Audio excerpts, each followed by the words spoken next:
Vous avez un menu principal qui vous permet d'accéder aux différentes fonctions de la pompe. Pour y accéder, il faut appuyer sur le petit logo tout en haut à gauche et une nouvelle page s'ouvre.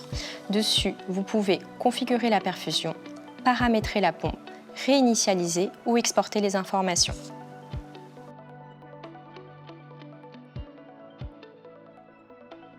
Depuis le menu principal, vous pouvez paramétrer votre perfusion. Pour ce faire, il faut appuyer sur Configuration perfusion.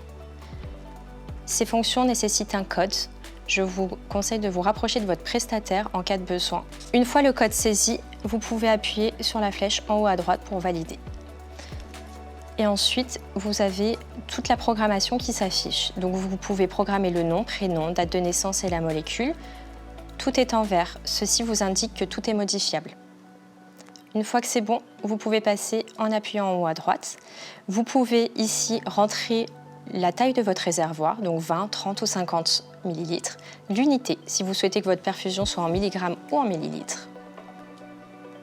Vous pouvez indiquer également le volume de votre seringue. Il faut savoir que par exemple sur une seringue de 20 ml, vous pouvez mettre uniquement 10 ml.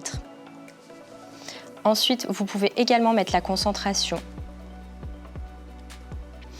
Et vous avez la possibilité de mettre deux modes, un mode auto ou un mode free, manuel. Pour cette vidéo, nous utilisons le mode auto, c'est le mode le plus utilisé. Sur le mode auto, vous avez la possibilité d'intégrer plusieurs plages horaires et les débits correspondant aux plages horaires. Pour ce faire, il suffit juste d'appuyer sur ce que vous voulez modifier. Donc ici, la première heure de début. Ici, l'heure de fin de cette phase. Et ici, les milligrammes que je veux pendant cette période. Vous avez des flèches, le moins et le plus, pour pouvoir indiquer la concentration que vous voulez. Donc ici pour augmenter et ici pour diminuer. Vous pouvez également appuyer directement sur le graphique si cela vous aide. Une fois que vous avez rentré votre débit, vous n'avez plus qu'à valider en appuyant sur la petite flèche en haut à droite. Idem pour la deuxième plage horaire.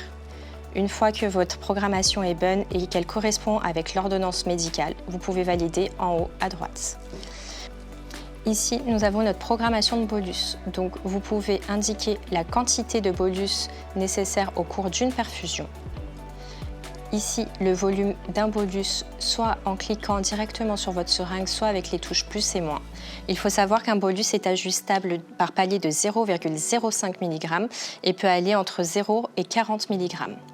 Une fois qu'il est programmé, vous n'avez plus qu'à valider en haut à droite. Ensuite, vous pouvez programmer une période réfractaire en cliquant ici.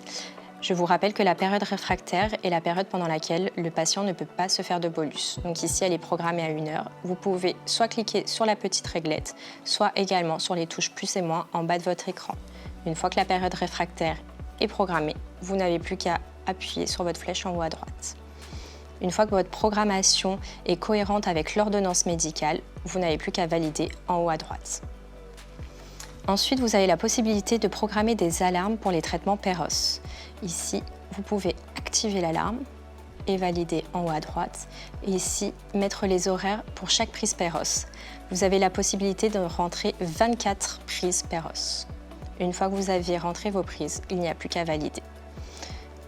Une fois que cette programmation est faite, vous pouvez valider en haut à droite et vous avez la proposition de démarrer votre perfusion.